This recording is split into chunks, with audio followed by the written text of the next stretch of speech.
Beleza?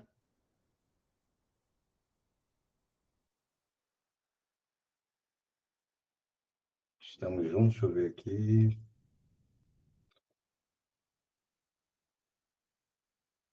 Tá, o chat está desativado. Agora foi. Show de bola. Vamos nessa. Dale concurseira. Sejam todos bem-vindos, sejam todas bem-vindas. Por aqui, professor Cláudio Feitosa, Direito Administrativo. Já na tela, e sim, estamos juntos no projeto Gabaritando Direito Administrativo no IB Concursos. Nossa derradeira aula com passa rápido, nossa última aula do projeto, hoje especialmente revisando os pontos mais importantes de todo o curso. No total, 8 a 9 aulas, porque nós tivemos já uma revisão que serviu no meio do curso, e agora a nossa revisão final, esse curso com a visão 360, passando por todos os tópicos mais importantes dos editais que saíram em 2025 e que estão para sair, evidentemente, todos em 2026. Eu já vou dar aqui meu boa noite, fazer a nossa chamada para saber quem está com a gente desde o início. Eu vejo aqui, por exemplo, a Silvânia, a Rosana também. Quem mais? Com a gente desde o início, coloca aqui no chat. Aliás, também coloca no chat de onde você está nos assistindo, né? Qual cidade você nos assiste nesse momento também.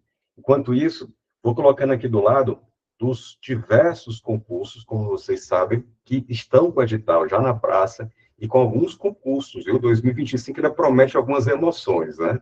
Alguns concursos que estão para sair também. Barreira, Isael, a Débora de Juazeiro do Norte, boa noite a todos. E como você está percebendo aqui do lado, ó, esses são alguns próximos concursos do Ceará. Nós tivemos vários concursos, agora saiu recente, Eusébio, inclusive, com o edital já na praça, exatamente, Eusébio, e também concurso de Acarape, concurso de Assaré, próximos concursos Quixadá, aqui também, já na agulha, aí na praça, Milagres, Croatá, Sobral, Paracuru, Pentecoste, Baturité, Piquet Carneiro, também Ipu, Maranguape, pois é, gente, olha aí, Forquilha, nós temos Caridade, Acaraú, então, muito comum no segundo ano das prefeituras, né, dos prefeitos, nós temos muito mais editais do que, evidentemente, esse primeiro ano aqui, né? Para você ter uma ideia, juridicamente falando, o primeiro ano de qualquer prefeito é pegando ainda o orçamento da gestão anterior. E quando tem um novo prefeito, aí pronto, é que nós temos menos concursos no primeiro ano, seja qual for o mandato, do que em qualquer outro momento. Então, no segundo ano, é que os concursos municipais tendem mesmo a serem divulgados, especialmente o concurso de Jati aí. Quero saber se tem alguém de Jati nos assistindo aqui.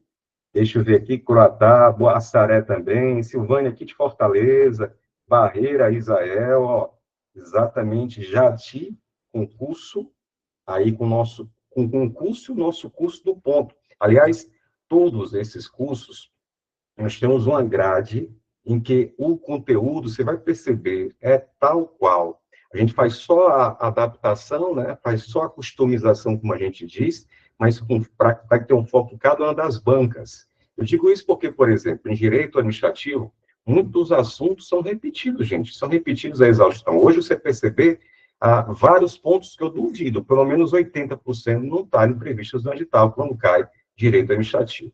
E aí você está percebendo exatamente aqui, 2025, alguns dos nossos aprovados aqui são os primeiros e segundos colocados nos seus respectivos concursos. Mas, claro, né, ótimo que a gente tenha a glória de ficar assim no pódio, né, com todos os holofotes de primeiro ou segundo, mas o importante mesmo, meu amigo, é nem que seja o último e ser convocado durante o prazo de validade. O que importa é a remuneração, é o desejo de se tornar servidor e consignado também. Se você não conhece o nosso curso, todas as aulas estão gravadas, tá? Todas as aulas estão gravadas.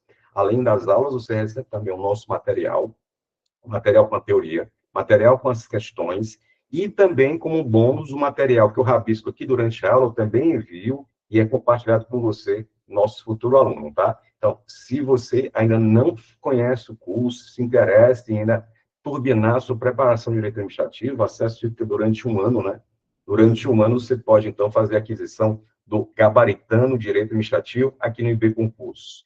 E quem sabe, viu, Leonardo, nós estivermos assistindo aí em 2026, vamos botar para frente nosso projetozinho presencial, hein? Final de semana, turbo de preparação lá no Crato de Açúcar, fazendo algumas matérias, alguns concursos com outros colegas, outros professores também. Vamos sim, desse jeito. Beleza, tá aqui, tá nos assistindo, sim. Concurso de Jati edital? Não, não, não. Prestes, né? Vamos para cima. Vai ver. Jati, Prestes, né? Presencial também? Pois é, Débora. Teremos, hein? Vamos ver, vamos botar para frente. Vou conversar direitinho com o meu patrão. Edital ainda vai sair, ó. Jati, o edital de Jati ainda vai sair. Mas digo que tá na agulha, né? Por isso que eu digo que faltam as emoções ainda. Jet Duke, olha aí. Não sabe de tudo, rapaz. Jet Duke, ou Get Duke, né? Talvez seja Get Duke. Enfim.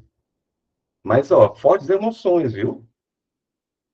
Beleza, Israel, beleza. Dá para assistir dentro do curso, sim. Nós teremos, as aulas ficam gravadas, por isso para você.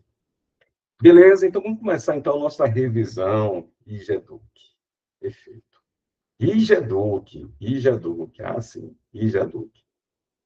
Meus amigos, então vamos nessa, ó. O materialzinho está num ponto, está na agulha, eu acho que vocês já receberam o material. Nosso material, então, como eu disse, vai passar por todos os pontos, então é uma grande revisão 360 mesmo, né? Passando por todos os anos, complementando, porque a revisão serve, evidentemente, para que haja assimilação mais, né? Absorção ainda maior do conteúdo, mas você possa também perceber alguns outros tópicos, né? Alguns outros, por outros ângulos, o mesmo assunto, que aí serve também ainda mais para a compreensão, né? Então, já vou aqui espelhar o nosso material de hoje.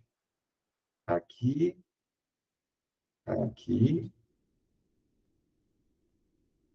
aparecendo na tela.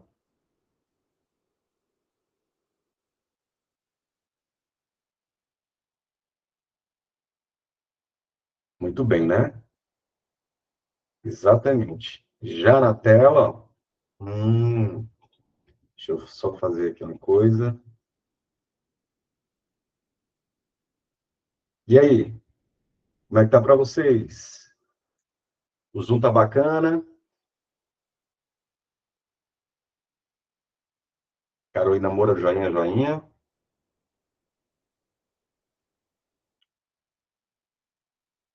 Show de bola. Antônio também. Então, vamos nessa. Vamos nessa, gente. Ó, eu vou separando aqui os assuntos, porque na hora de fazer a colagem das questões, eu acabei não colocando os tópicos dos assuntos, tá? Mas problema não, a gente vai colocando aqui. A primeira questão envolve exatamente o assunto de princípios. Princípios administrativos. Tranquilo? Princípios, lembrando aquela matéria que quando termina não acaba, porque parece que a gente estudou princípios e no primeiro momento vai ficar só ali, né? Pelo contrário, né? Durante todo o curso vão aparecendo novos princípios, aqueles princípios citados vão ganhando cada vez mais importância, porque você percebe mesmo a conexão com aquele assunto. Então, veja, a primeira questão, ele diz que a prefeitura de um município lançou um programa, vou aumentar mais um pouquinho, lançou um programa de modernização administrativa. Aqui já vale um grifozinho, ó.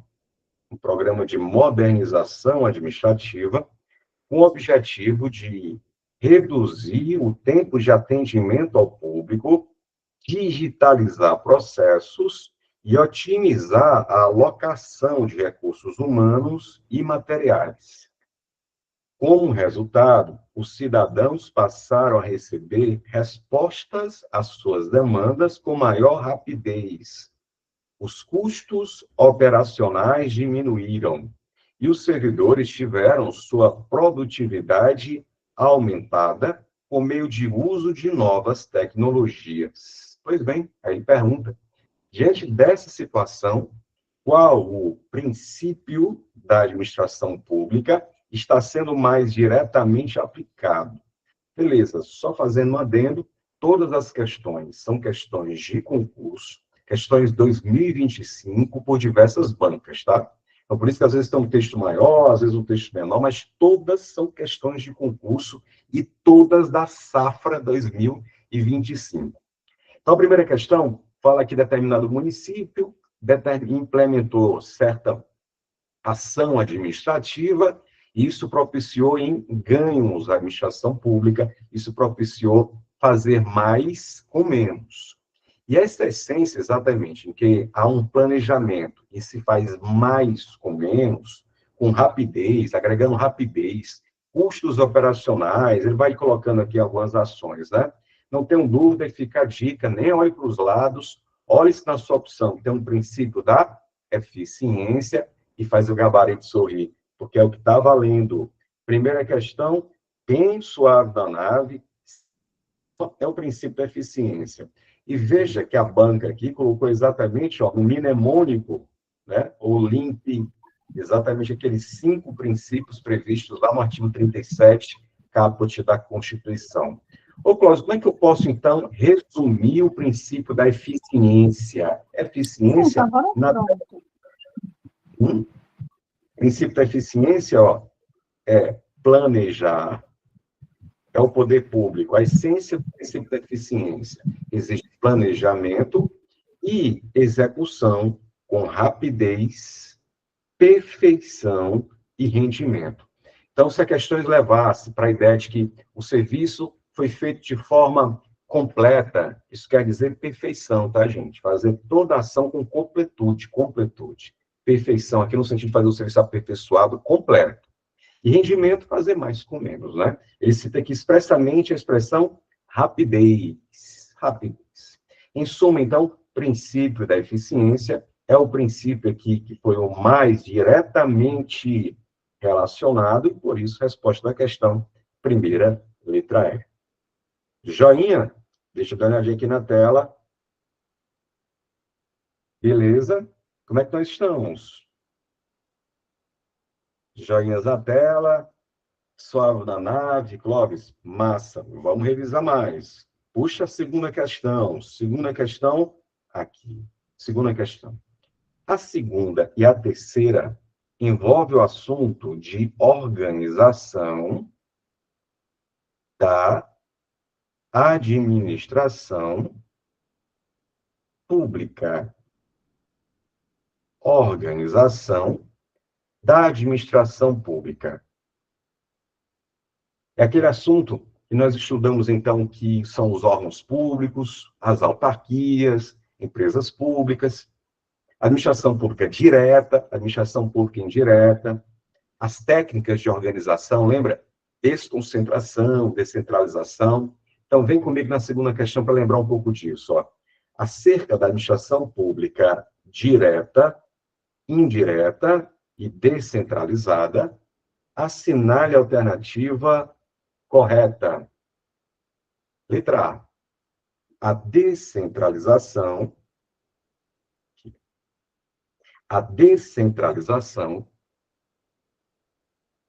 consiste na repartição de competências entre órgãos da administração pública. E aí você, aluno IB Concurso, já está lembrando, está associando que se eu falo de surgimento de órgãos, eu estou mencionando não a descentralização. Qual é a técnica? A técnica de surgimento de órgãos não é a descentralização, é a desconcentração. Se aqui tivesse, gente, desconcentração, aí sim nós estaríamos falando de surgimento de órgãos públicos. Lembra daquele macete, desconcentração, órgãos públicos, como são as secretarias, Secretaria de Saúde, Secretaria de Educação. Aí dentro da Secretaria de Saúde, por exemplo, tem outras divisões, né? Hospitais, postos de saúde. A maioria dos hospitais e postos de saúde dos municípios, a maioria deles são órgãos públicos. Mas o que é mais importante? Sempre que se falar de órgãos públicos, associe essa técnica, desconcentração e não descentralização. Combinado? Letra B. Administração pública indireta. Administração pública indireta é supervisionada pelo ministro de Estado competente. Será, hein? Logo, estou olhando aqui letra B. aquela história de hierarquia, não ter hierarquia. Estou em dúvida. Então, vamos para a letra C. A administração pública indireta, de novo ela, não engloba as autarquias e fundações. Aí ficou falso, muito falso, por quê?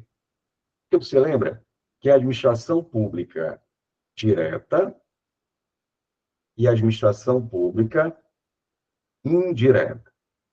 A administração pública direta, ela é formada pelo o MUD. Olha, Cláudio, o que é o MUD? Municípios, União, Distrito Federal e Estados. E você lembra muito bem que entre esses sujeitos não há, entre município, com União, com Estado, não existe hierarquia entre esses entes, entre eles. Por incrível que pareça, né? Porque na prática parece ser outra coisa, mas não há hierarquia entre a União e o Estado do Ceará, ou entre o Estado do Ceará e o município de Jati, por exemplo. Não há hierarquia entre esses entes. Juridicamente falando, para fins de prova, a gente jura-se de pé junto. Combinado? Então, quem faz parte da administração pública direta é o MUD. Quem faz parte da administração pública indireta é a fundação, é a autarquia, é a sociedade de economia mista e a empresa pública. É o FASE, Fundação Pública, Autarquia, Sociedade de Economia Mista, Empresa Pública. E ele vai lembrar, entre a administração pública direta e a administração pública indireta, existe hierarquia? Não. Não há também hierarquia entre criadores e as suas próprias criaturas, digamos assim, não é? Não há hierarquia entre a administração pública direta e a administração pública indireta. O que é que existe? Existe uma chamada vinculação. Então, entre direta e indireta, o que existe é uma vinculação, tá? Explora um pouco mais já sobre isso. Letra D. As entidades da administração pública indireta, essas aqui, não possuem personalidade jurídica própria. Tá falso, né? Todos os sujeitos da administração indireta são pessoas jurídicas. Algumas, inclusive, pessoas jurídicas de direito público, outra pessoa jurídica de direito privado, mas todas são pessoas jurídicas. O que isso quer dizer? Vamos pegar aqui, por exemplo, a UFC, ó, uma espécie de autarquia federal. A União criou a UFC, que é uma espécie de autarquia. A autarquia, a UFC, quando assina um contrato com uma empresa, é ela, a UFC, que vai ser responsável se esse contrato for mal executado por ela mesma. Então, a empresa não vai acionar a União Federal, sabe? A empresa vai acionar a própria UFC. Por quê? Porque a UFC tem personalidade jurídica. Então, entre direta e indireta, existe uma vinculação. Vinculação. E essa, então, está falso aqui a letra B.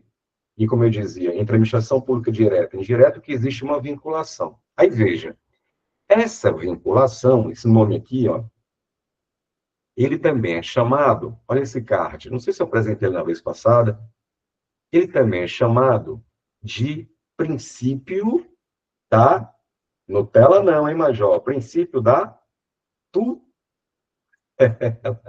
princípio da tutela, que também é conhecido como controle finalístico e também é conhecido como, ó, supervisão ministerial. Ou seja, bora gabaritar? Olha a resposta aqui na letra B. A administração indireta é supervisionada pelo ministro de Estado. Como é que eu posso chamar isso aqui? Entre direta e indireta, de vinculação ou supervisão, supervisão ministerial. Além, é claro, de tutela administrativa. Portanto, segunda questão, bora, gabarita comigo, letra B de bora passar.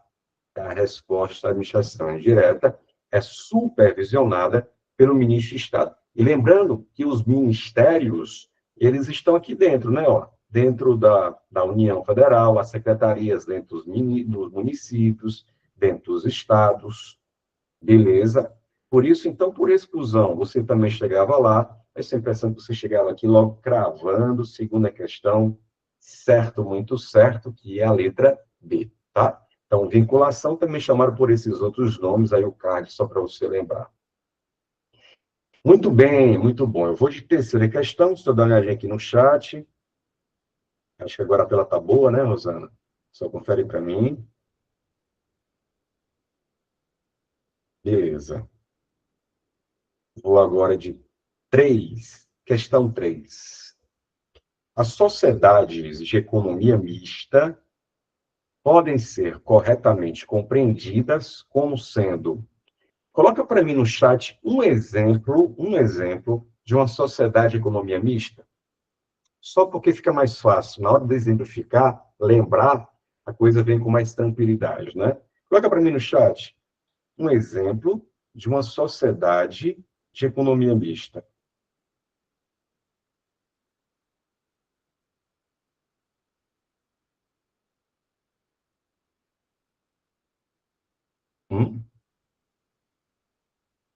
Um exemplo de uma sociedade de economia mista. Banco do Brasil? Banco do Brasil. Petrobras? Petrobras, para citar duas gigantes, né? Sociedade de economia mista, inclusive na área federal. Então, vamos colocar aqui como sendo o Banco do Brasil. Sociedade de economia mista, exemplo, Banco do Brasil. Podem ser corretamente compreendidas como sendo sociedade de economia mista, como Banco do Brasil, como Petrobras, Companhia Docas e outras, são entidades em que o capital tem uma boa parte do poder público, diga-se a maioria do capital, uma parte do dinheiro, e também tem capital de particulares, de privados. Então, as sociedades de economia mista, elas são caracterizadas pela presença de capitais públicos e particulares. Isso, claro, vai repercutir na questão das decisões, né? As decisões cabem, na sua maioria, de votos ao poder público e, em sua minoria, aos particulares. Por isso, veja só, fazer diferente a 3. Por isso que eu posso tirar aqui, ó, de baixo para cima, eu posso tirar a letra E, né? Porque se uma sociedade de economia mista, ela diz aquelas cujo Estado é o único acionista. Não, toda sociedade de economia mista tem capitais de, digamos, empresários, sabe? De pessoas jurídicas empresários, de pessoas jurídicas de direito privado. A letra D diz a mesma coisa, ó. Aquelas que possuem capital, apenas capital público. Tá falso. Essas que são assim são as empresas públicas. As empresas públicas, diferentemente da sociedade de economia mista, por conta do capital envolvido, né? E as empresas públicas são dessas, como a Caixa Econômica Federal. Letra C, aquelas que possuem apenas capital privado. Aí também não, né, Major? Se faz parte da administração pública, então não tem como ter capital, não tem como ser só uma empresa privada propriamente dita. Pronto, estamos entre a letra A e a letra B. Terceira questão, 50% aqui de acerto, porque a gente vai tirando aqui, né, o que não funciona, o que não presta, pronto, 50% aqui de acerto para fazer toda a diferença na aprovação. E que lembra, como é que surgem as sociedades de economia mista? A letra A diz, aquelas que são criadas por lei específica ou aquelas cuja criação é autorizada por lei? E a resposta você vai encontrar no artigo 37, inciso 19 da Constituição Federal, e vai perceber que a lei autoriza a criação, no caso da sociedade de economia mista. A lei, então, digamos que o Estado do Ceará quer criar uma nova sociedade de economia mista. Não basta o governador mandar um projeto de lei e essa lei passar, não basta isso, não. É preciso que haja uma lei, mas depois é preciso fazer um registro dela, sabe? Essa sociedade de economia mista vai precisar ser registrada. Por isso que a lei não cria, ela autoriza a criação, para que depois haja o complemento, para que depois haja o registro. Por isso, gabarita comigo, ó, Letra B também, de bora passar. Terceira questão, letra B. Aqui na sequência, eu coloquei um card, ó, com as principais diferenças entre empresa pública, tipo a Caixa Econômica, e o Banco do Brasil, Sociedade de Economia Mista. O que essa questão basicamente explorou foi isso aqui, ó, dessas diferenças, não é? Isso aqui. Composição do capital. Exatamente isso aqui. Composição do capital. Beleza? Então, já passamos por princípios administrativos, os sujeitos da administração pública, a organização da administração pública, para avançar um pouco mais e entrar aqui na quarta questão, que vai cobrar, sabe o quê? Quarta questão, ó, poderes, assunto da quadra, poderes administrativos. Poderes administrativos. Lembre que os poderes administrativos são aqueles instrumentos, são espécies de ferramentas, né, que você, servidor, vai ter para facilitar, como qualquer ferramenta, o exercício dessa atividade. Eu digo até melhor, simplesmente não é só facilitar, porque sem essas ferramentas você não consegue exercer suas atribuições. E quais são essas principais ferramentas, instrumentos, poderes? Poder hierárquico, poder disciplinar, poder regulamentar, poder de polícia, para citar os 4 sempre falados. Veja, então, a quarta questão que diz assim, ó, quarta, na tela, atenção, Amanda, gestora de determinada unidade de um órgão público, cometeu, o que a Amanda fez, ó, cometeu, realizou, praticou, né, atos de constrangimento em relação ao trabalho e à capacidade de Hugo. Amanda constrangeu o Hugo dentro da repartição pública, um dos servidores de sua equipe, a ele subordinado. Denunciada por Hugo, formou-se uma comissão que concluiu que Amanda praticou assédio moral em relação ao Hugo. Vixe, infelizmente, essa é uma circunstância que não acontece só no ambiente privado, tá? Isso acontece também, infelizmente, na área pública, porque nós temos aqui uma infração, inclusive, que pode ser mesmo além da administrativa. Mas vamos lá. O tipo de poder administrativo exercido pela comissão para apurar as irregularidades praticadas e aplicar uma sanção, a punição adequada, Amanda, foi qual poder administrativo? E aí? Quero sua resposta no chat. Qual é o poder administrativo que foi acionado, nesse caso, para poder punir a Amanda, que cometeu uma infração? Ele dizendo aqui a resposta. Que praticou uma infração contra um subordinado. Qual o poder administrativo? E aí eu vou dizer o seguinte. Questão falou de sanção e punição, né, que foi aplicada a alguém, e perguntar qual o poder administrativo que está por trás disso, você pode ficar entre dois. Entre esses dois aqui, ó. Falou de sanção e perguntou qual o poder administrativo que imediatamente dá suporte a isso, sabe? Que permite, então, a aplicação da sanção, você pode ficar entre esses dois. Ou é o poder disciplinar ou é o poder de polícia. Deixa eu dar uma olhada aqui na resposta de vocês. Letra. Aí. Letra A. Poder disciplinar. Mas por que mesmo, Clóvis? Porque havia um vínculo aqui, ó, entre ofensor e ofendido. E quando há uma relação de vínculo, como, por exemplo, entre servidores públicos, nem olhe para os lados também não, tá? Vai logo para o poder disciplinar. Eu sempre digo assim, poder disciplinar, alguns de nós pode sofrer. Já o poder de polícia, ele é muito mais gigantão. Qualquer um de nós, dentro do Estado, dentro do país, pode sofrer poder de polícia. Não precisa de vínculo algum. O poder disciplinar exige vínculo. O poder de polícia não exige vínculo. Vamos colocar aqui. O poder disciplinar, ele exige, para poder atuar, de vínculo. Precisa haver uma relação entre ofensor e ofendido, um vínculo específico, como o profissional. Então, se o poder público que vai aplicar a sanção tem vínculo com o ofendido, com o que vai sofrer a sanção, nós temos, então, uma relação, um vínculo, e quem chega junto vai de poder disciplinar. Beleza? Muito bom, muito bem. Tem mais sobre poderes administrativos. Olha essa questão. Olha essa questão. Quinta, na tela, diz assim: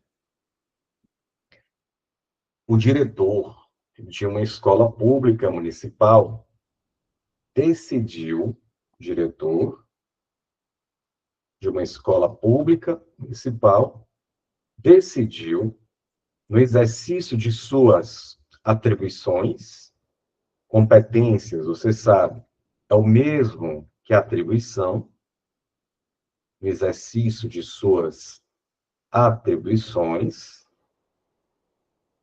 Ó, o diretor fez. Transferiu, decidiu remover uma professora de sua unidade e transferi-la para uma escola mais distante. Sob o argumento, ele apresentou uma motivação, né?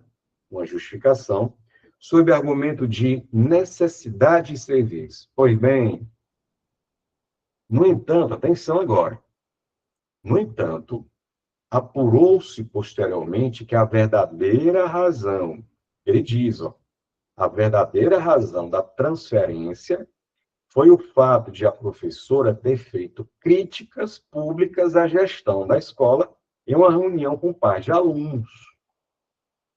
Nessa situação, o ato administrativo apresenta um vício, uma ilegalidade relacionada a...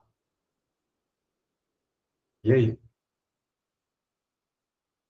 Primeiro, é que também essa é uma situação que não é muito diferente do que acontece na prática. É ou não é? Às vezes, não é nenhuma crítica que a professora fez ao diretor. Às vezes é uma questão política, partidária,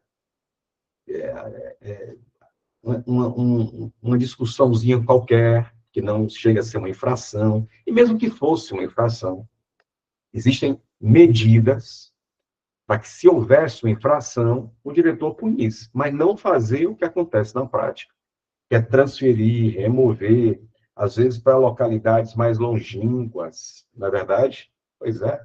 Mas você sabia que, nesse contexto que eu estou falando, nós temos uma infração? Temos. Nós temos aqui um problema. Nós temos aqui alguém que tem o poder de fazer as mudanças, ele é o diretor da escola, ele tem o poder de fazer transferência, ele tem o poder de fazer, colocar as séries, tudo isso o diretor, a priori, pode. Agora, quando ele faz, movido por questões o quê? Pessoais, a questão diz, ó, a verdadeira razão da transferência, e ele diz aqui, por questões pessoais, aí eu tenho a caracterização da infração chamada, resposta, letra A, desvio de poder. Desvio de poder, que também é chamado de desvio de finalidade. Desvio de poder ou desvio de finalidade. Beleza? Deixa eu te lembrar mais um tópico aqui, que pode servir para outras questões. Tudo isso, gente, estamos diante de uma grande infração, assim, uma expressão maior, digo sempre que é o guarda-chuva, né? Chamada abuso de poder.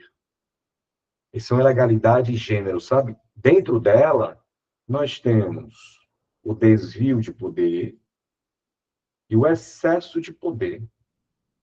E a diferença entre elas é que no excesso de poder, alguém pratica algo sem ter atribuição. Por exemplo, se tivesse o diretor, o coordenador e a equipe de professores, tá?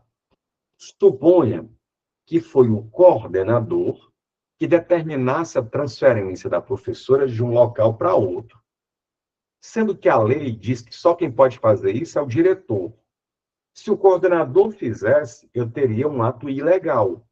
Um ato ilegal chamado aqui de excesso de poder. E por quê, Clóvis? Porque o coordenador, nesse exemplo, ele não tem atribuição, ó, não tem competência, lembra? Competência é o mesmo que atribuição. Ele não tem competência, não tem atribuição para fazer o que foi feito. E, por outro lado, e se o diretor fizesse, Clóvis, a mudança? Bom, o diretor ele tem competência e atribuição. Agora, Major, quando ele bate no peito e diz, faço porque a lei me permite, mas a real razão para isso é fazer por razões pessoais, por questões estritamente subjetivas, pessoais, aí eu tenho um problema chamado de desvio de poder, também chamado de desvio de finalidade. Percebe isso? Portanto, essa questão, ela está aqui dentro, coloquei ela dentro do tópico de poderes administrativos, mas naturalmente poderia aparecer também dentro de atos administrativos, matérias que estão muito juntas, né? Então, quinta questão, letra A, desvio de poder ou desvio de finalidade. Certo? Tranquilo? Ficou claro, gente? Coloque para mim no chat.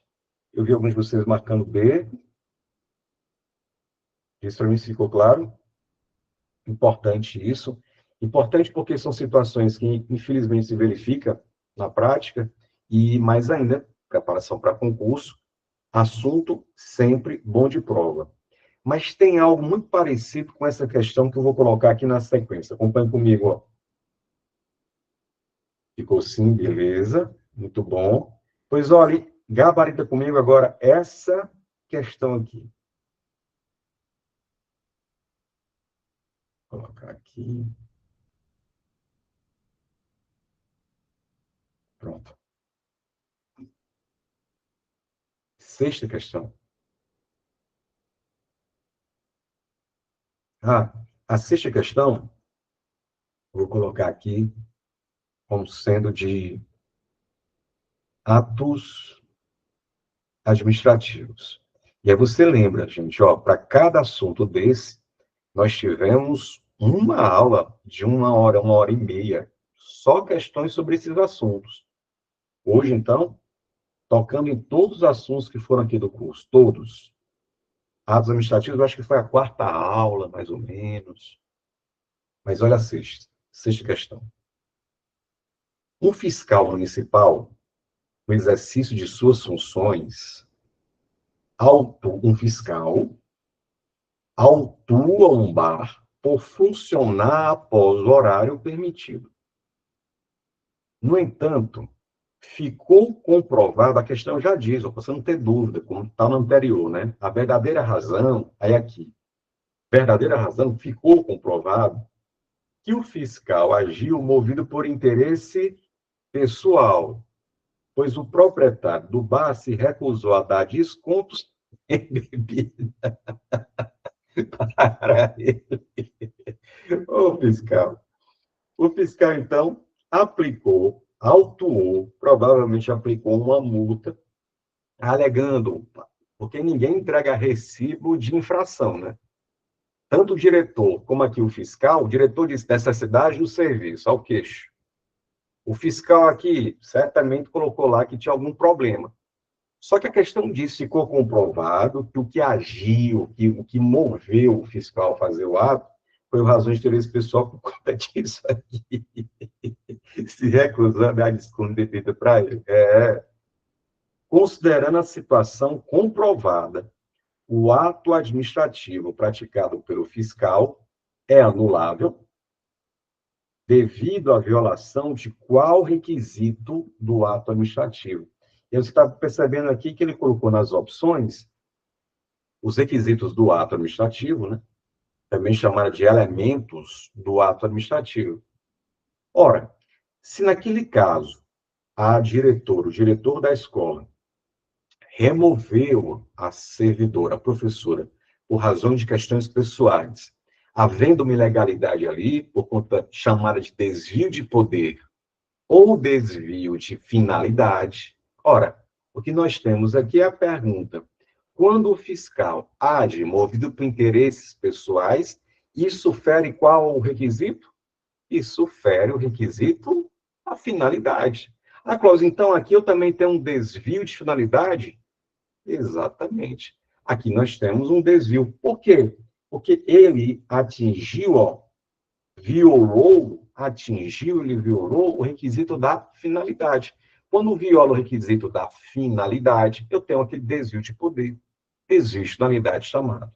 Então, gabarita comigo, sexta questão, letra D. E só para ficar claro, se ele violasse a competência, se, por exemplo, o fiscal aqui, um fiscal de, daqui um exemplo, um fiscal de trânsito, ele aplicar sua multa ao dono aqui do barzinho, ora, o fiscal de trânsito aplicando uma multa a um imóvel, ao dono de um bar, um imóvel, não pode.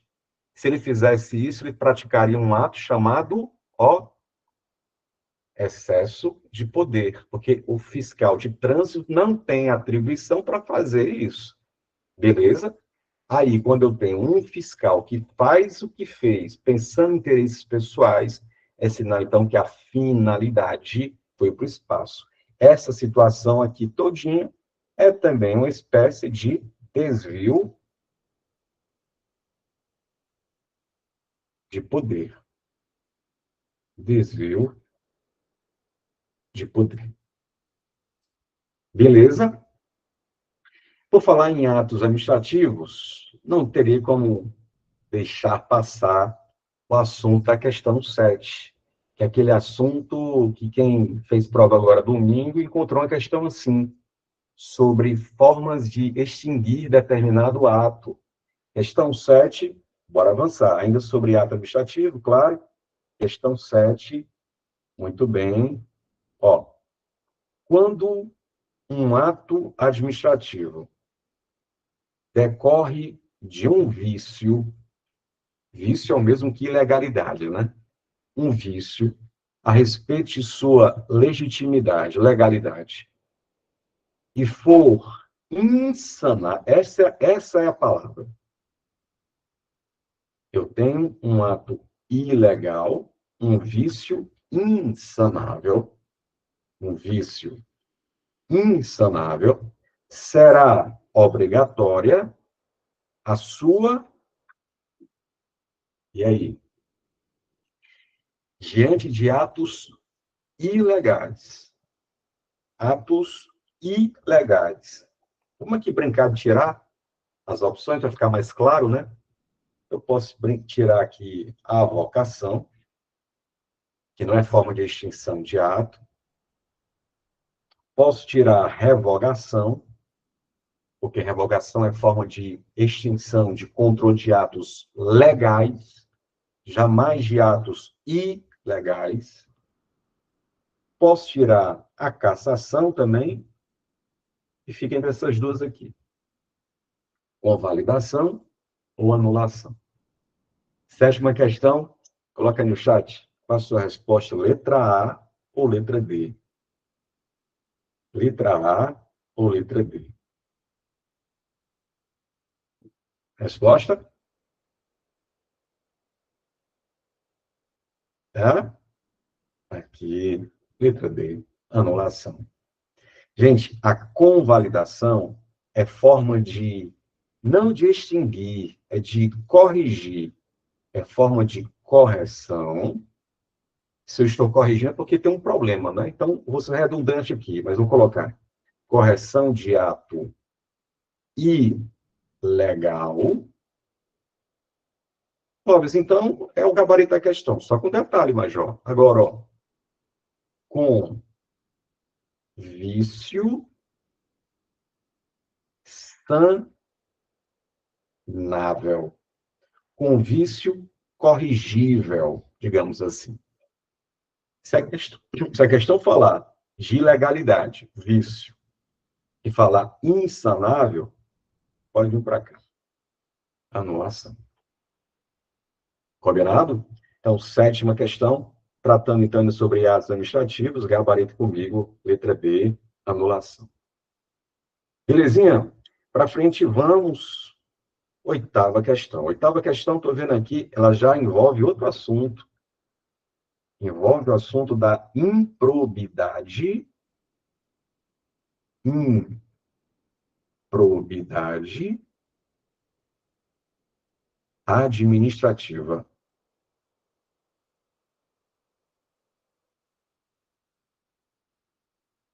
A nossa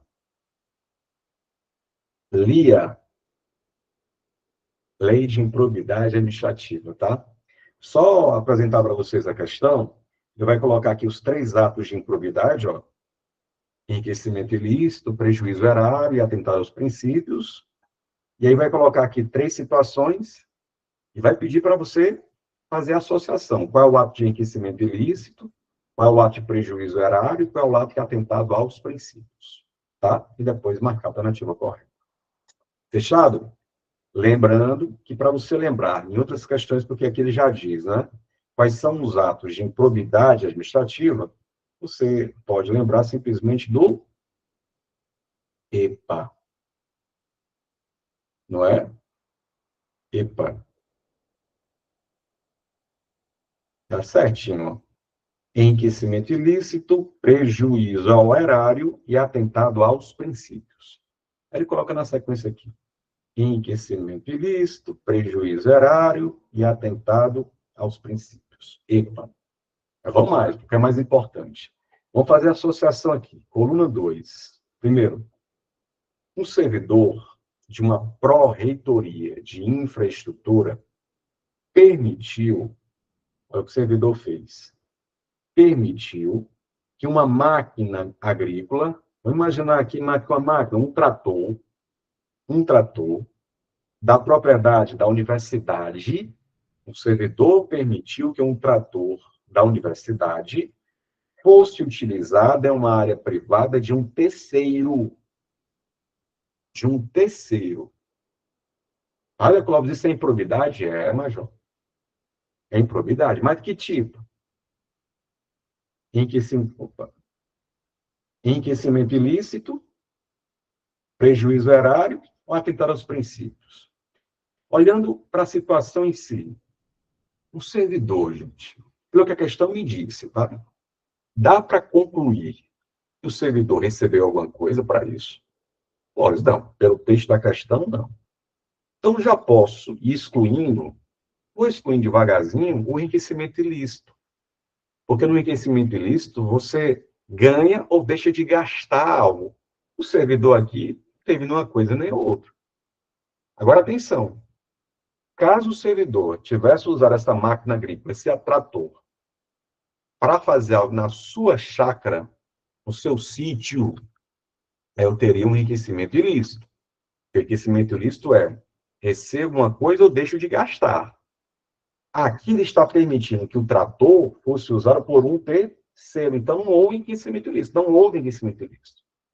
Mas houve um desgaste, um dano, um prejuízo aos cofres públicos, um prejuízo ao erário. Marca 2, Major. Marca 2. Marca 2. Está claro isso? Utilizar um equipamento, trabalho de servidores, o servidor, utilizar um equipamento, trabalho de servidores para coisas dele, enriquecimento ilícito. Usar trabalho de servidores, equipamentos da administração pública para terceiros é prejuízo erário. Beleza? Olha a próxima. Um servidor de uma pró-reitoria de planejamento, um servidor, recebeu para sua esposa uma passagem aérea para participar de evento na Europa, em razão de ação que beneficiou terceiro em um processo licitatório. Opa! Aqui o servidor público, ele beneficiou alguém e recebeu para si, mas para sua esposa, passagenzinha para a Europa fazer Eurotrip. Uma passagem para um evento na Europa. Olha, isso é improbidade, Major? Isso é improbidade. E de que tipo? Opa, aqui eu já posso pensar na vantagem recebida. Aqui eu já posso pensar no enriquecimento ilícito. O servidor recebeu, ó, não importa o que ele vai fazer, mas ele se recebeu. Então, eu tenho um enriquecimento ilícito. Certo? E a próxima, aí é correr para o abraço, um diretor nas faculdades, da universidade pública, com o objetivo de ocultar irregularidades, deixou de prestar contas, mesmo possuindo todas as condições de fazer. Aquele mesmo raciocínio. A questão não me dá sinais de que houve, por conta desse comportamento, enriquecimento ilícito. A questão também não me dá sinais de que, por conta desse comportamento, houve um prejuízo aos cofres públicos. Mas essa conduta de esconder a divulgação está violando um princípio. O princípio da publicidade administrativa. Então, marca 3. Marca 3, ó. 2 é o prejuízo erário, primeiro exemplo. 1, enriquecimento ilícito. E 3, atentar aos princípios. Resposta, então, gabarito comigo. 2, 1, 3. Fechado? Beleza? Sempre bom de prova. Consulpan adora em propriedade administrativa, para citar uma das tantas bancas, né? Avançando, avancemos. Nona questão, olha como passa rápido, gente, já quase entrando na reta final, tá? Aqui envolve agentes públicos. Aquela matéria que a gente estuda cargo, emprego, função, fala de concurso público, o que é estatutário, o que é seletista, o que é comissionado, o que é função de confiança, tudo a ver, inclusive, aqui com o assunto de improbidade administrativa. Vamos para a nona questão, deixa eu dar uma olhada aqui no chat para saber como estamos. Beleza. Aqui. Vamos lá. Marca alternativa, atenção, Major, agora, ó. Marca alternativa incorreta. Olha, é impressionante quando você pega uma questão dessa para marcar falsa, para marcar exceção, para marcar incorreta. Independente da questão, claro, se a questão for difícil, mais chances, mas assim, proporcionalmente, a quantidade de erros que tem só por conta disso. Se a banca quer fazer já uma pegadinha, ela sabe que vai ter mais gente, proporcionalmente, errando a questão do que se fosse para marcar simplesmente a correta. E por que isso? Ora, razões simples. A gente foi formatada a vida todinha para marcar a correta. Para olhar ali e dizer que está certo. Quando é para marcar incorreto, nosso cérebro meio que dá um bug, meio que passa despercebido. Então, sempre sugiro, na sua prova, quando for para marcar incorreto, pegue lá a sua caneta, uma caneta que você vai levar só para isso. Quando pedir para marcar em transmissão incorreta, aí pronto. Para você não perder o foco, incorreta, tá? E normalmente, ó, não é sempre, tá? Normalmente, quando é para marcar incorreta, a letra A é verdadeira. Pode observar, 80% das vezes, quando é para marcar incorreta, a letra A é verdadeira. Por quê? Porque o examinador, ele sabe que você vai marcar a correta, mesmo que o comando seja outro. Pode observar, pode observar. Nona letra A diz, marca alternativa incorreta. A investidura em cargo ou emprego público depende, a investidura, deixa eu apagar um pouquinho aqui, ele fez tanto que está pegando aqui. Pronto. A investidura em cargo e emprego público depende de aprovação prévia em concurso público. Para alguém ocupar um emprego público, ou, por exemplo, um empregado no Banco do Brasil, para alguém ocupar um cargo público, cargo do TJCE, para quem ocupa cargo, emprego, precisa de concurso de provas ou provas e títulos, de acordo com a natureza e complexidade do cargo. Mas sempre precisa de concurso? Major, nem a Constituição diz isso. Ressalvadas as nomeações para cargo em comissão, declarado em lei de livre nomeação e exoneração. A letra A, portanto, está correto o que ela disse, por isso não marca a letra A. Concurso público é mesmo a porta de entrada para alguém ocupar um emprego público, é a porta de entrada para alguém ocupar um cargo, salvo o cargo em comissão. Porque o cargo em comissão, ele é de livre nomeação, não precisa de concurso público. E qual é o nome do cargo que precisa de concurso público? O nome desse cargo público é o cargo efetivo. Cargo efetivo é o cargo que exige o concurso público. Então, está dito a letra A, está de boa, está valendo. Vamos para a próxima. Letra B. As funções de confiança, exercidas exclusivamente por servidores ocupantes de cargo efetivo, cargo de concurso, e os cargos em comissão a serem preenchidos por servidores de carreira, nos casos, condições e percentuais mínimos previstos em lei, destinam-se às atribuições de direção, chefia e assessoramento. Que está dito na letra B, está certo ou está errado? Primeiro, vamos lembrar, para que serve função de confiança? Ou melhor, para que serve cargo em comissão? Para quê? Para chefia, direção e assessoria. Para que serve função de confiança? Chefia, direção e assessoria. Ou seja, cargo em comissão e função de confiança, neles nós temos os mesmos perfis, a mesma natureza de atribuições. Ué, pois então são iguais? Não. Nós temos semelhanças, mas não são iguais. Não são iguais, olha esse card, diferenças. Porque o cargo em comissão pode ser ocupado, quem tem o poder de nomear alguém para o cargo em comissão, pode nomear alguém que já é concursado ou alguém que não é concursado. Aí vem para cá, quer não ocupar aqui o cargo? Aquela conversa toda. Já a função de confiança, olha a expressão, gente.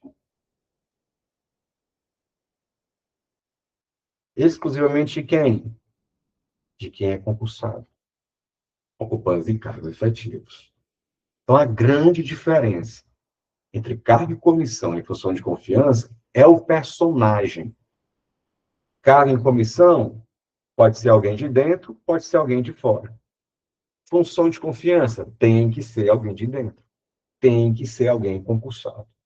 Você, futuro concursado, então, ocupante de cargo efetivo, você pode ser indicado tanto para um cargo comissionado como para uma função de confiança.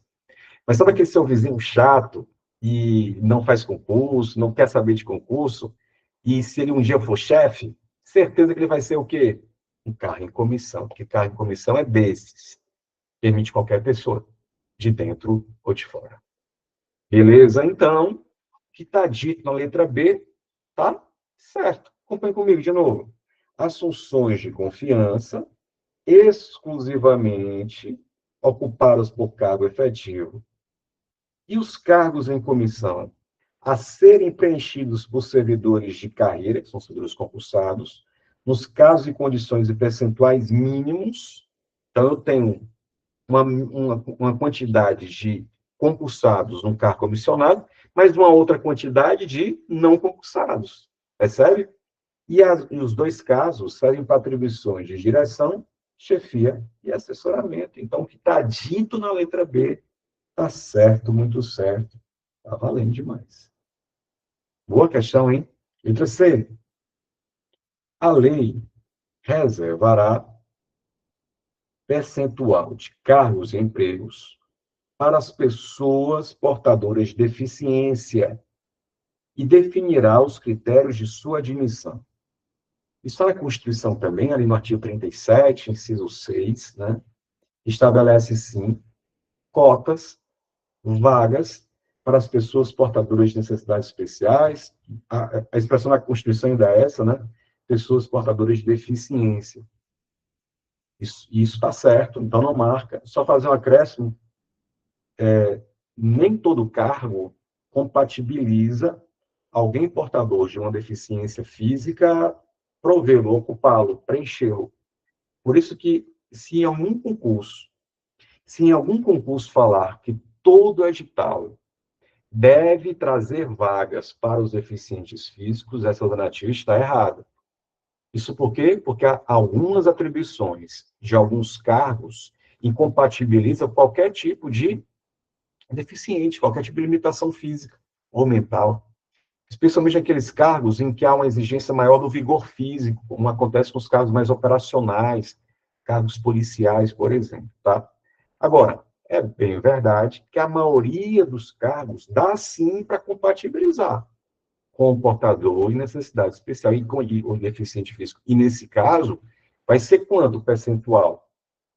Se a gente pegar a lei federal, ela diz que nós teremos, no máximo, 20%, até 20% das vagas destinadas, então, a esse perfil de candidato. Beleza? Tem um mínimo, Clóvis, tem um mínimo também percentual de 5%. Então, vai ser de 5% a 20% nos casos dos cargos, entre parênteses, em sua maioria, que possibilita, sim, compatibilizar a limitação física com atribuições do cargo. Fechado? Então, a letra B e a letra C estão corretas. Então, gabarita comigo. Letra D é a alternativa. E diz: os cargos, empregos e funções públicas são acessíveis aos brasileiros que preenchem os requisitos estabelecidos em lei, só que ele diz, olha, mas nunca aos estrangeiros. Como não, né? O artigo 37, inciso 1 da Constituição Federal, permite, para dar acessibilidade aqui no sentido de quem pode ocupar, quem pode acessar cargos, empregos e funções. E é possível, a possibilidade ela é qualquer brasileiro e aos estrangeiros na forma prevista em lei. Então, as leis cuidarão em dizer quais são os cargos que podem, empregos e funções que podem ser ocupados por estrangeiros. Por exemplo, vamos pegar o Estatuto Federal, Lei 8.112, só um exemplo. Ela permite lá que professores, técnicos e cientistas possam ser ocupados por estrangeiros, pelo alemão, alemão, pelo argentino, argentino, pois é, pelo americano, americano, professores, técnicos e cientistas, nas instituições de ensino e pesquisa. Então, nas universidades, por exemplo, tem lá um concurso para cientista de química, nível master, alguma coisa do tipo. Aí tem lá um francês inscrito. Ele não é naturalizado, tá? É francês mesmo. E passou. Vai poder assumir? Vai. Porque, para esses casos, há uma legislação que permite preenchimento do cargo. A Constituição diz estrangeiros nos casos previstos em lei, e a legislação cuida em decifrar que situações são essas. Tranquilo? Por isso, então, nossa questão de agentes públicos, questão 9, a falsa, fake resposta, letra D. Joia? Aqui, pegadinha, sim, feita nas labaredas, né? Beleza, Antônio? Tranquilo, gente? Deixa os joinhas na tela para a gente seguir, se estiver tranquilo mesmo, ou mande suas perguntas antes de entrar no nosso último assunto.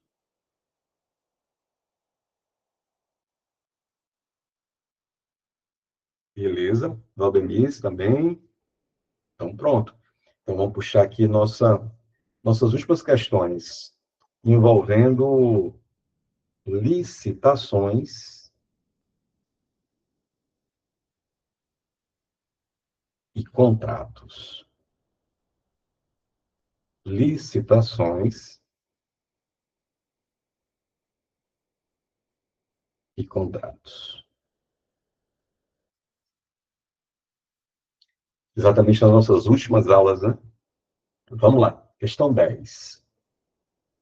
A administração pública pretende realizar 3 licitações com coisas, né, com objetos distintos, cada um com características próprias, nos moldes da lei, né?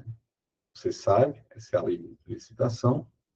E, nesse sentido, analise a situação assim. Então, qual é a questão? Vai colocar 3 situações e vai perguntar, sabe o quê? Quais modalidades serão utilizadas? quais modalidades licitatórias serão utilizadas. Fechado? Então, vamos para cá. Já coloquei aqui no ponto o nosso oráculo licitatório, em que eu coloco para vocês aqui todas as modalidades existentes, ó, as 5, né? Atualmente são 5. Eu coloco aqui exatamente aqui, ó, objetivo, objeto, serve para que coisa, de cada uma delas, ó. De cada uma delas, tá? E aqui na sequência do exemplo. Esse card, eu lembro com certeza que eu coloquei na aula de vocês só sobre licitação, mas é tão importante que coloco mais uma vez. E digo para vocês, esse resumão aqui, pode imprimir e colocar na parede do quarto, ou se preferir achar melhor, impresso na parede da memória, aí do seu HD, da sua, sabe, sua melhor memória, porque é um tema grande, licitação, e isso aqui dá conta de várias questões, né? Mas vamos lá. Situação 1. Situação 1. Um órgão público, um órgão municipal, deseja contratar empresa especializada. Opa, dúvidas? Temos dúvidas? Amanda?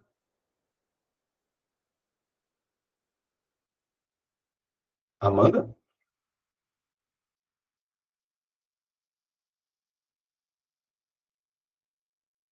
É antiga, atual, estou nessa. Caio, com certeza, a nova, atual, tá? A antiga legislação, a Lei 86666 de 93, ela não está mais valendo, não. Então, com certeza, consultando todas as demais, dá-lhe a nova lei, tá? 14.133. Isso mesmo, ó. Inclusive, esse oráculo aqui que eu coloquei, todinho com base na legislação. Por isso que não tem mais aqui tomada de preços, né, nem convite, porque eram modalidades que existiam anteriormente, né? Aí vamos lá. Situação 1. Um órgão municipal deseja contratar uma empresa especializada para executar uma obra de engenharia com valor estimado em R$ 1 milhão. A administração busca garantir ampla competitividade e transparência no processo. Ele está falando aqui de empresa especializada para fazer uma obra. E quando eu digo que é para fazer uma obra, lembra eu dizer assim, e não tiver nenhum raio gourmetizador, é só uma obra, é só uma compra especializada. Não tiver nada além disso, você vai colocar aqui a concorrência. A concorrência é a modalidade que tem esse objetivo. Ela serve para essas coisas. Obras, nem olhe para os lados, vai de concorrência. Concorrência. Ó, para você revisar. Concorrência. Para a contratação de bens e serviços especiais, de obras e serviços comuns especiais de engenharia. Exemplo, contratação para a construção de uma obra, como um ginásio. Poderia ser pregão? Jamais. Poderia ser concurso para essa obra? Jamais. Leilão? Jamais. Diálogo competitivo? Até poderia, desde que ele colocasse que haveria uma inovação, impossibilidade, inclusive de ter as especificações. Então, é o raio gourmetizador que eu dizia, sabe? Falou só de obra, concorrência. Concorrência. Pois vamos mais. Peguei aqui a vibe da questão. Vamos lá, situação 2. Um ente público estadual pretende adquirir computadores e impressoras para suas secretarias, com valor estimado em R$ 6 milhões. Os bens são padronizados, amplamente disponíveis no mercado, e o critério de julgamento será o menor preço. Aquisição de bens. Aquisição de bens não vai ser concurso, não vai ser leilão, pode ser concorrência, pregão, diálogo competitivo. Diálogo competitivo tem que ter aquele raio gourmetizador, né? Inovação técnica, tecnológica, que não é o caso. Quando ele diz, por outro lado, que se trata de aquisição de bens, bens padronizados, isso é a deixa para você lembrar que se trata de um bem comum. Tanto um bem comum que estão amplamente disponíveis no mercado. O que é o contrário de comum, gente? Aquisição de bens pode ser de algo comum, o contrário de comum é especial. Pois se for comum, amplamente disponível no mercado, digo de novo, viu? Nem olhe para os lados, vai de pregão. A modalidade aqui é o pregão. E quando se falasse bem especial, opa, especial é concorrência. Deixa eu mostrar de novo. Ó, pregão, obrigatório, precisa olhar para os lados. Obrigatória para aquisição de bens comuns. Concorrência, especial, especial, foi especial, dá-lhe concorrência. Comum, tem que ser pregão. Situação 3. Uma autarquia municipal pretende, ó a palavra, gente, ó, alienar um bocado de carro, uma frota de veículos oficiais considerados inservíveis, buscando arrecadar o maior valor possível com a venda. A modalidade? Ora, estão falando de licitação e falar que o município, que o ente está alienando. Alienar é transferir o domínio, lembra? É tipo venda, vendendo bens inservíveis. Sabe? Aqueles carros que não funcionam direito mais, ou funcionam mais ou menos. Enfim, leilão. Não pode ser outra. Leilão.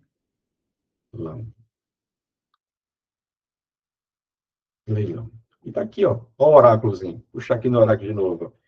O oráculo, leilão para alienação de bens imóveis ou de bens móveis inservíveis ou legalmente apreendidos, como acontece com os bens da Receita Federal, né? Então, voltando aqui, agora é só correr para o abraço, concorrência, pregão e leilão. Concorrência, falso A, concorrência, pregão e leilão. Gabarito comigo, bora passar. Letra B. Joia? Vale, hein? Estou dizendo, vale. Ah, um detalhe, gente, ó. Você percebeu que alguns itens aqui, ele colocou valor, né? E se você lembra da aula, diz o seguinte, olha, não importa mais valor para escolher a modalidade licitatória, né? Deixar a frase completa. Para escolher a modalidade licitatória, não importa mais o valor. O que importa é o objeto. Objeto o quê? A coisa. Então, se você está alienando, não importa se é 10 mil, 100 mil, 1 milhão, 1 bilhão. É alienação? Leilão. Outro exemplo. Aquisição de computadores. Não importa se é um de 5 mil, um de 500 mil, vários de 500 mil, ou vários de 5 milhões. É bem comum? É. Pregão. Então, ele coloca aqui os valores, talvez assim, só para dar aquela, uma embaçada, sabe? Isso não importa para resolver a questão, essa e nenhuma outra. As modalidades atualmente, diferentemente da Lei 8.666, as modalidades atuais, ó, nenhuma delas diz a partir de um valor X. Não, o que importa é o objeto. Combinado? Vamos mais. Vamos para mais. 11. Ainda sobre o assunto é grande mesmo, licitação em contratos, né? Assinar a alternativa correta, considerando as fases da licitação. Fases da licitação. Muito bem. Letra A. Antes de falar dos itens, só para te lembrar, essas são as fases da licitação. Assim fica, parece ser maior do que o que é verdadeiro, né? Deixa eu diminuir aqui, depois aumente de novo. Ó. Opa. Essas são as fases da licitação. Lembra PEP e JH no RH, né? Aquele mnemônicozinho. PEP e JH foram para o RH, no RH. PEP e JH no RH.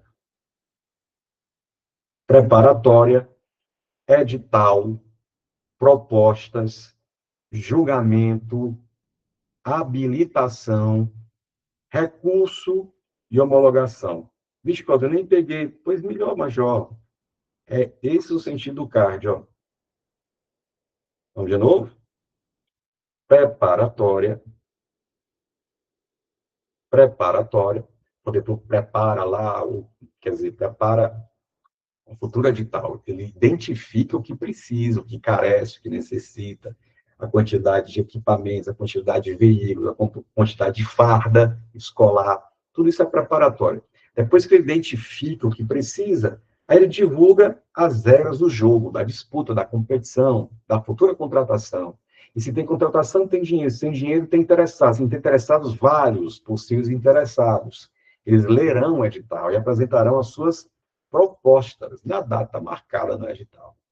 Propostas entregues, vamos agora julgá-las, saber quem tem a melhor proposta. Fase do julgamento. É a fase do fight, a fase da arena, é a briga propriamente dita para saber quem tem a melhor proposta. Quem tiver a melhor proposta, ó, vai ter contratozinho com o poder público. Terminada a fase do julgamento, beleza, ganhou a empresa XX. Eu não sei quem é essa empresa, eu não sei de onde ela veio, eu não sei quem é essa empresa. Por isso que é importante saber se essa empresa é honesta ou tem sinais de honestidade. Se é uma empresa idônea, por isso eu vou exigir dela certidões, documentos, que demonstrem se ela tem ou não idoneidade, sabe? E essa é a fase da habilitação, em que eu vou analisar os documentos dessa empresa. Ela os possuindo é um sinal muito bom que é uma empresa que parece ser honesta. Habilitação para isso. Aí tem aquela fase, fale agora, o cara se para frente, as que perderam podem então argumentar, eu perdi por conta disso, a proposta dele não se sustenta, a documentação que apresentou está vencida, aquela história toda na fase recursal, e superado o recurso, julgado os recursos, em que o poder público vai dizer se quem está recorrendo tem ou não razão, se não tiver razão, última fase, homologação, carimba, que é top, né? Aquele momento, então, que o chefão, autoridade superior, vai analisar tudo que nós, servidores, fizemos para saber se está tudo ok. E se estiver tudo ok, carimba, que é top. Isso é a homologação. Então, um resumão aqui, só para você lembrar um pouquinho sobre as fases da licitação. Lembrando de um detalhe, existe uma fase aqui que pode... Então, PEP e JH no RH, né? Tem uma fase aqui, PEP, aqui, J, H, no RH. Tem uma fase aqui que pode mudar de posição, que pode sair no local normal e natural dela e ser colocada em uma outra posição. Que fase é essa? Quem lembra? É a fase da habilitação. Lembrando que, para que isso aconteça, é preciso que o edital estabeleça isso, né? Porque eu, participante da licitação, eu estou esperando que a habilitação seja aqui, porque normalmente ela é.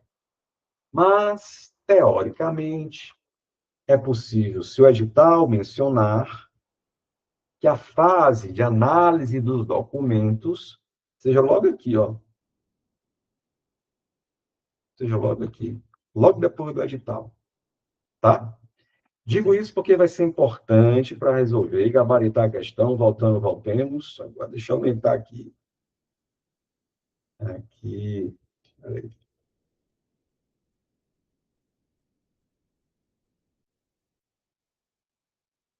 Pronto. Vamos lá. Letra A diz: a fase recursal pode ser dispensada quando o valor da licitação, ó, for inferior ao limite para dispensa, visando a celeridade do procedimento. Falso, muito falso. A fase recursal, ela pode até não acontecer, não, mas não porque o valor da contratação seja menor. Pode ser que não tenha fase recursal, porque as empresas não tenham que espernear, não tenham que reclamar. né? Então, falso, a letra A. Letra B, a fase de homologação é a última, né? A fase de homologação do resultado ocorre após a assinatura do contrato com o major. Se eu termino a licitação com homologação e chamo a empresa para o contrato, para a assinatura do contrato, para assinar o contrato, então não faz nem sentido, né? Não faz nem sentido. Como é que eu vou casar antes e depois noivar? Não faz sentido. Falso, a letra B. Letra C, a fase preparatória é opcional. É não, viu? Todas as fases aqui, elas ocorrerão, tenderão a acontecer nessa sequência, inclusive. Falso. Letra D. A lei autoriza que a fase de habilitação anteceda as fases das propostas de julgamento, desde que previsto no edital e mediante ato motivado. Letra D ou letra E que diz? A fase da habilitação tem como objetivo verificar a regularidade fiscal, que é isso, a empresa está em dia com os tributos, e a qualificação técnica, saber se a empresa sabe analisar se a empresa sabe fazer o que se propõe, sendo realizada sempre antes do julgamento. Falso, a letra E. Normalmente a fase da habilitação nem é antes do julgamento, muito menos sempre. Por isso, é isso mesmo. A fase da habilitação, ela normalmente é uma das últimas, mas se tiver justificativa, se tiver previsão no edital, ela pode ser logo depois do edital e ser uma das primeiras. Resposta, portanto, 11, letra D de Dali. Beleza? Pronto. Chegamos, então, na nossa derradeira, olha aqui no chat. Certo? E a nossa última licitação em contratos, questão 12, diz assim: a Lei 14.133, nova Lei de Licitações e Contratos, estabelece em seu artigo 94 que a divulgação do contrato e seus aditamentos no Portal Nacional de Contratações Públicas é condição indispensável para a sua eficácia. Os prazos para esta divulgação, contados da data da assinatura, são... Gente, ó, duas coisinhas antes da última questão. O poder público, ele assina o contrato, mas ele não começa a valer quando assina. A assinatura do contrato é uma condição de validade do contrato, mas ele só começa a valer quando ele for divulgado. E divulgado onde, hein, Clóvis? Nesse portal aqui, nesse site. Portal Nacional de Contratações Públicas. PNCP. Veja que essa não é uma obrigação só para a União Federal. Para os estados, para os municípios.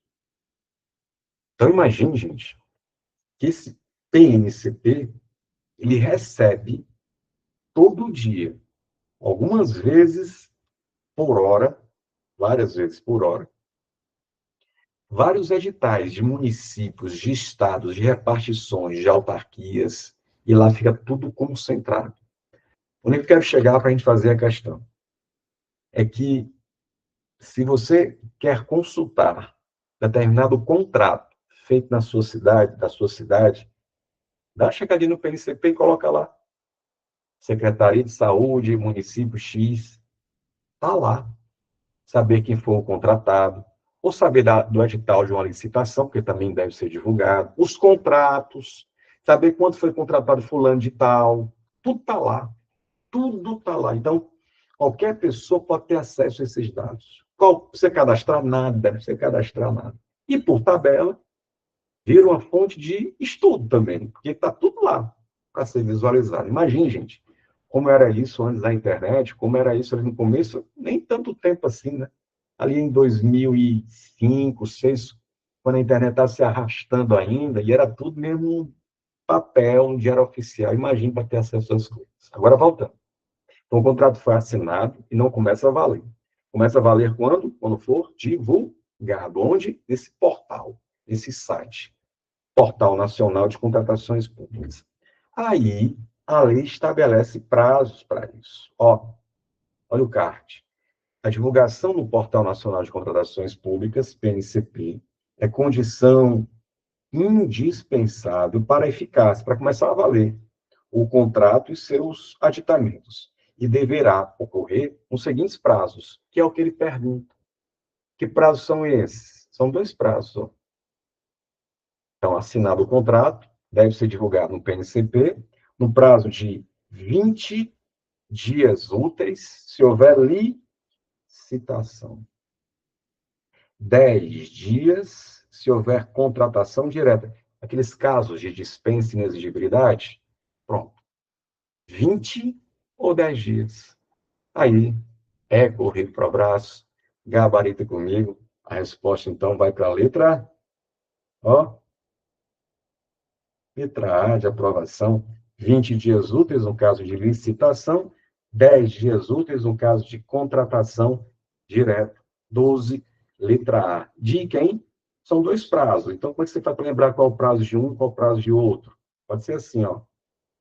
20, você vai lembrar de 20 dias, ó, de licitação. 20, você vai lembrar do pezinho aqui de licitação. 10, você vai lembrar de direta, contratação direta. 20, licitação, se tiver havido licitação, esse contrato veja uma licitação. 10 dias, se não tiver havido licitação direta, 10 direta. Beleza? Está valendo, então, a resposta, então, 12, letra A. Na sequência, então, você percebe que o nosso gabarito, muito bem, e o nosso desejo, esforço, dedicação de estarmos juntos, tantas vezes durante esse ano, especialmente no segundo semestre, é que a conferência do seu gabarito, naquele domingozinho de prova, faça mais do que você fazer o gabarito sorrir, ele te faça sorrir e saia com a sensação de dever cumprido. A gente sabe o quanto exige esforço estudar para concurso, porque estudar por si só já é muito difícil, mas a vida não para. Os seus problemas continuam. Estudar, tendo que resolver os problemas, é que é o fator ainda mais complicado. E mais ainda os problemas quando, às vezes, tem um problema maior do que o convencional, um problema de saúde, um problema com alguém que a gente gosta, a gente fica mais vulnerável ainda, e tudo isso deve ser superado. A gente precisa se superar, não é nem o concorrente, né? Se superar para poder, então, chegar bem, chegar pronto. Não é nem a obrigação de ter que passar, é a obrigação de fazer o que foi possível ser feito.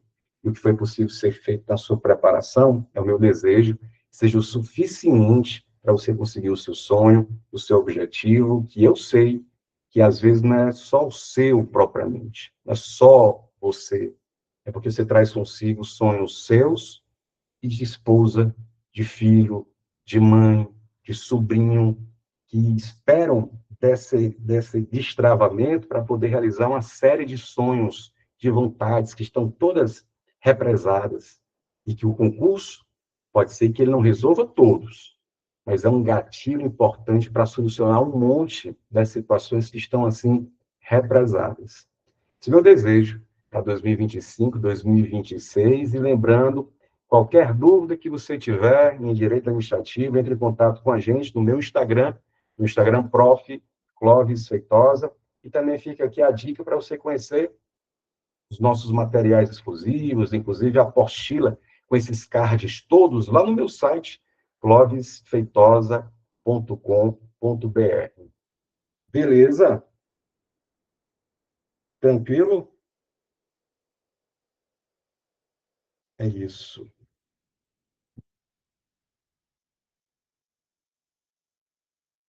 Caríssimos, meus amigos, então era isso que eu queria destacar. Queria então mandar aquele abraço forte para você que foi aluno gabaritando durante esses 3, 4 meses de preparação e para você que deseja se tornar nosso aluno, está valendo, as aulas estão todas postas, estão todas gravadas, materiais de teoria, materiais com questões, os slides, inclusive, esse último já vou salvar aqui e enviar para o grupo para ser compartilhado com todos vocês. Eu desejo firmemente, mais uma vez, então, que você tenha 2026 um ano cheio de realizações aqui em relação ao concurso público, que você consiga atingir o seu objetivo e com a certeza de que teremos diversos concursos em 2026, diversos concursos, e que estaremos juntos na sua preparação e que você está a um passo de se tornar servidor, servidora no próximo ano. Beleza? Vou ficando por aqui, meus amigos, agradecendo, então, mais uma vez ao nosso mestre Leonardo e a você, especialmente aluno e aluna, que firme e forte durante todo o curso e também na aula de hoje. Valeu, a gente se vê, bons estudos, feliz já 2026. Valeu, gente.